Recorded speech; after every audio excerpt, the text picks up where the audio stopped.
Hello guys, welcome to the my YouTube channel in crazy Niki 07। आमे आज से जगतर नाथ जगन्नाथ विषय रे किछि वर्णना करबा। जगतर नाथ जगन्नाथ जे कि समस्त नाथ, से जगतर नाथ आमको सब घंटा घोरैकी रखी थांती।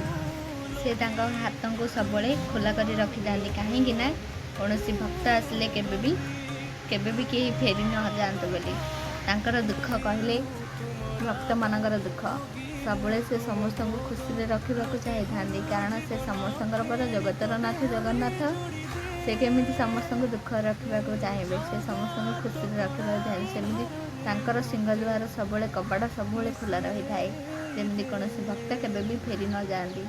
समस्त भक्त से मंगल कामना करी। श्री जगन्नाथ का कहानी कहले तो केबे भी सरबनी। से आमर ओडिया माटी जन्म आम क्या नहीं गर्व करवा निश्चित। जगन्नाथ प्लीज गोटे लाइक करेंगे and subscribe my YouTube channel.